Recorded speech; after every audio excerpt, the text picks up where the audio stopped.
there are limited minds that exist in our reality. There are regular minds that exist in our reality. Yeah. And you can give them the keys all day long, but their mind is not expanded enough to take an opportunity of opportune time. Yeah. Right? Chrono means opportune time in Greek, right? And Chronos was the conqueror of time. That's right? right. In Greek history, he had the Sith that he would carry, and it represented the ravages of time, right? The imbalances of fighting. But when you break it down through a chronon, it is increments of time. And the ability to be able to understand opportune time, because there are different types of time, right? Yeah. When you exist for opportune time, it means that you execute at the right time. Yeah. That there are windows in which these opportunities close, right? Like a portal door being open, and if you don't walk in now, then you miss out on the opposite end. That's right. So if you are alive during a synchronistic opportune time, such as the development or the initial phase of the internet, as we are here for the initial phase of blockchain, the initial phase of NFT, crypto, Web3, AI, we are here in what's considered to be this opportune time. Right. Now, if you have what I like to call the supermind, then you will be developed enough to take that opportunity and be brought into reality, and you will develop yourself into a higher level because you get to go through an evolution. Billy Carson post that opportune time of development. If you stayed at where you was at, we do not get this evolved version of him. Exactly. This is the higher level. Everybody has a higher level version. Same thing with me. I might be, a super high level, fly crown, what I'm saying? Extra saucy, militant luxury, handsome consciousness, but it wasn't always this way, I had to take those opportune times to, execute. My brother, Dr. Wesley, told me the right idea at the right time always equals success. Always. Not sometimes, always. It can never fail. Always. Never. But regular minds don't execute great things. They don't. And when I saw the opportunity, and I already had the precognition, so I saw the full vision. I saw waves undulating into the future, and I can picture myself in that future being a huge part of what I saw that was going to happen. And that, like you say, windows of opportunity open, but they also close. Right. And I dove through that window. Right. I started a company called .com Marketing Group. You can still look it up till this very day. .com, DOTCOM, one of the very first .com marketing group. This is in 1998. Think about that. Who's starting a website company that long ago, right? And then that company became a multi-million-dollar web company, which then eventually got acquired by a company called Globebench Systems, which they used to do billboards, lit billboards, digital billboards on bus benches. And then we got bought out by the Amber Alert system, in which I took my exit money, $few million. I had my non-compete for 7 years. I took 7 years off to spend all that time with my kids. I took 7 years off coaching, volunteering for Team USA basketball, volunteering for AAU, creating programs for kids, building a YMCA, which you can go to that YMCA in West Broward right now. My name is on the placard as one of the founding members of the YMCA. Just helping out programs in my communities and stuff like that. And it's really spending the time, a wholesome time that a man typically in this day and age doesn't get to do. Right. Because it's always striving, because I got to come back and pay these bills somehow. I took that time and I took advantage. After that period of time ended, I went back and got back on my mind game again, the supermind. And I saw another future vision. I recognized mobile apps was coming to take over. So I started a mobile app company. Right? I started a Zen Force Media, a mobile app company. I created one of the very first revolutionary apps that made international news. It was an app that allowed high school athletes to communicate with NCAA college coaches without violating the NCAA guidelines, and allowed them to track the athlete, track all their scores, their stats, highlight clips, everything else, even have a web chat between the app, but not direct contact by phone, allowing these kids to begin to get recruited by colleges all over the country. And it was a way for college coaches to become armchair recruits. It saved colleges tens of thousands of dollars in revenue, and it got so many kids scholarships. And so again, just seeing the future, and then from there I developed more apps. So it came to the point where I realized I'm developing a lot of these apps for other people. Right. I need to be developing everything for all the ideas I got in my own mind. Because I'm the original supermind. And so then I said, at one point I said, whoop, I'm only going to develop stuff for me from this point forward. And that's when I really enhanced and accessed my true supermind consciousness. And that's when I really began to explode. See, that's powerful. It's powerful for a lot of different reasons. I've been on this journey of developing myself for a long time. I remember when I was young, probably around 5 years old, I'm standing outside of our house, and I would just imagine, in real life, like controlling the weather, right? I think it was that movie that just came out, Crouching Tiger, Hidden Dragon. Wow. So it had me in that flow. I don't remember exactly how old I was, but I felt the chi and the energy so strong. Wow. And there was this thought that came to me, and this thought, it wasn't just a thought, it was a voice. It was a very clear and distinct voice. And they say, and I can't tell you exactly how true this is, but I can tell you it's true for a lot of different people. I asked my classes in the BWO, how many people have a clear, right, inner voice, right? And they say 50% of people don't have an inner voice, right? And that statistic can be pointed out towards having a clear inner vision as well, right? Absolutely. That is a completely different customization of different human beings. Right. So for me, I heard a voice that told me that I was destined to do something great, right? And what it installed in me more so was a feeling, right? This feeling, this unshaken feeling, this undying thirst to do something great that would change the world. Yeah. And I remember, growing up in the streets of Oakland and St. Louis, times where, I could almost die. But I was like, nope, it's not going to happen because I haven't done what I was supposed to do yet. Exactly. And so I had lost that voice, that told me I was here for a real reason. If you got hit like I was hit, but you ain't fucking, no, I'm just playing. That's the 50th anniversary today.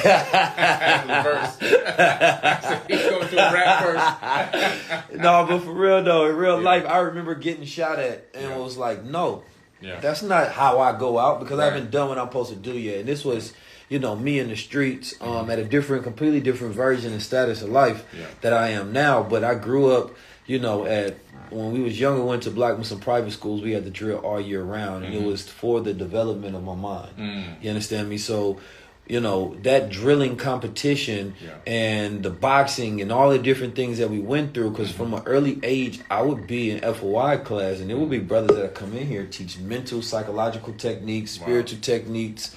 They would talk about business. We would talk about, development. Like, I've been through so many different iterations of life. Even when I had my 1 year of college, I started this group called Minds of Business. Now, at first, they were saying they thought it was too street because the acronym was MOB. Listen, that's my motto.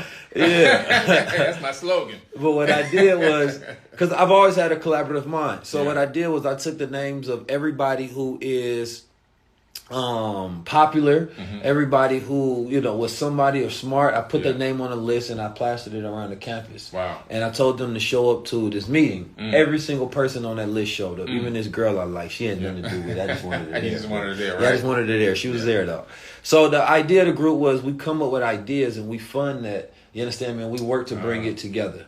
And it was funny because some of the drug dealers had the best ideas. You know what I'm saying? They had ideas about how to create charitable organizations. And so, that just more so speak to the mindset of collaboration, the spirit. I've been doing that since I was a child. I created the Shifters, the BWO, my collaboration with EYL, and now my collaboration with you.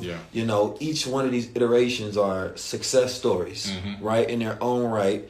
I created, the Goldwater products to the crowns, right, to high level conversations and, all of my different courses and things of that nature. And each one of them has been an idea that's been successful. And it's because I've learned to really hone in on listening to myself. And when I listen to myself, that's when I have the ability to take the thoughts that are worth executing. Right. Every thought and every idea is not worth your time. Right. And so when I hear it distinctly, get Billy Carson. You know what I'm saying? This will be the one. Okay. I'm following that. I don't question my higher self. Don't question. I never question. I don't question because he's higher than me. There's a reason they call it your higher self. Yeah, for real. You don't go to a job and question the higher ups. Right. And so the job of your higher self is to give you orders. Yeah. Right. And so I've been on this journey. I was thinking about it today as I was looking at myself on my way here, and I said, damn, I became that person I meditated on 10 years ago. That person that I was sitting in the dark and I was trying to figure out, and I asked, because I do this visualization technique to this day, is like, what does my 10-year version look like? Yeah. And I'm like, he always flyer than me. He always look better. He always got more money. He always got a better relationships, networks, things going on, ideas. He's brilliant, focused, disciplined. He's greater than me. So I sit there and I ask, and I try to imagine how you smell, how you dress, how you move, you know, and I just realized, like, damn, I'm who I seen manifested in my own mind. And you know what that is too? In religion, people go and to this place, this temple, to get baptized. They get dipped in water. But a true baptism has nothing to do with dousing yourself in water. It's a baptism of consciousness. When you can look back on your previous self and see that you were here and now you're higher than that level, that you're rising up consciously, you're born again. Right. And you'll be born again many times in one lifetime if and only if you keep working on yourself. Period. Yeah, I believe that, like, we live many lives within one. Right? Like, people wait to be reincarnated, but you can have reincarnation while living. Yeah. Right? Death is not the only way. And I'm talking about the finality of death with your physical body. Right? Because there's the shedding. Right? And when you learn the occult science of the shedding, it's similar to looking at all the things that you've built on top of yourself. Right? And understanding that once you've used these things out, they are now old. Yeah. Right? There are old ways of thinking that no longer serve you. Because once you expand, you're going to grow out of that thinking. Exactly. And people try to take those old ways, those old friends, those old networks, those old ideologies with them, even though you've been exposed. And now you feel contained in your own thinking. Exactly. And so you have to go through the process of the shedding. Right? Shedding your old beliefs, shedding your old fears, shedding all of these different things. And it's a process that's not easy because any growth requires a process of pain. That's the ritual for growth, is pain. It requires you to go through darkness. And then when that darkness envelops you, you utilize that as a blanket. You utilize that to absorb that darkness, and then you transmute that back into light. That's right. You don't go to the darkness to be in it. You go to gain something from it. Exactly. And that what you gain from it anchors you to be ready to shed that and walk into a new light. Yeah. Right? And so I've done that through different iterations of my life, developing a supermind. Yeah. Right? And when I say supermind, I'm talking about bulletproof tough. I'm talking about a mind who is enhanced. I don't need AI. I don't need ChatGPT. I know how to think. Right? And there are codes to crack within the formula of the mind. I give this one away all the time, just about the, M equals PAT, plus V. But that's more so the formula of the transformation of the mind, right? It is the vision, the awareness, the potential, and transformation, right? That is how the mind produces its capabilities into going into a supermind. Right. But I haven't gave away the codes to the supermind. That's just the regular mind. Yeah. Right? The natural intelligence. Yeah. And natural intelligence is so lost upon most people because most people don't know how to think. Right? Thought travels faster than light. Right? But there was a man who didn't know that told you light travels faster than thought. Exactly. So you put a limitation on your own mind because you follow false principles of man instead of the universe. Right? The universe is beyond the scope of understanding for the uninitiated. But for those who are initiated, they understand they don't need to understand it. They know it. Yeah. Right? There's a knowing of wisdom when you let go of your preconceptions of overthinking and you get into the true art of thinking, which is not thinking at all. Right. It is being. Yeah. People are stuck with programming. So the programming codes that they're receiving, and the most crucial time is between the age of 1 and the age of 7. In that time frame, that's when everyone comes for your kid. Yeah. And your whole ideology and mindset and belief structure is built between that 1 to 7 years old. And after that 7th year, it's virtually almost impossible for a lot of people to go back and reprogram or re-encode themselves. So you've been given that name, a race, and a religion. You're defending a false identity. You're trapped with limitations because the school has robbed you. You've been abducted from your home and brought to this location where they steal all your dreams, all your visions, all your originality, all your creativity is stolen from you. And then now what happens? You're put out there and now you're just running on programming code. You have no way of thinking or conceiving anything. If somebody asks you your multiplication tables, you can give them the answers because you memorized them. That's a fact. But you don't know how to solve the problem. You just memorize answers. And memorizing answers and going through life like that isn't good enough to be a supermind. No, it's not. You're because just basic. Becoming a high-level thinker requires you to think in multiplicity, right? Binary thinking, that's not enough, especially in a time where the codes of the universe have sped up. Yeah. And it's not really the codes of the universe sped up, but the processing of, like Moore's Law, right? So where you see the speed up of technology because of our ability, right, to consistently produce better based on what we produce. So you're creating better tools, and those tools help you produce better tools. Those tools help you produce better tools. You become more efficient and efficient and efficient. Time slows down when you speed up. That's the way it works, right? So, even with Einstein's principle of light, it's saying that if you could go faster than time, then you break that barrier, right? So he created principles of, impossible based on his inability to think past a certain point. Exactly. Right? And he made that the code that everybody ran off of. Yeah. So when you learn to break the codes of limitations, right, of this world, because those who run the world don't think in limitations, right? They have the codes of the masters. Yeah. They have the codes of the ascended.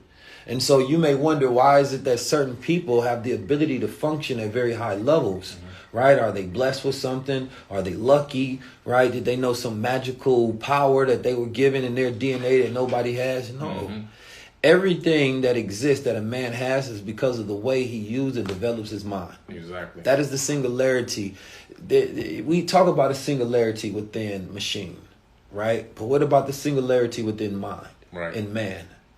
When man reaches the singularity point, he has the ability to rule all men, right? And so this is what you see with those who run the world, is they have super minds.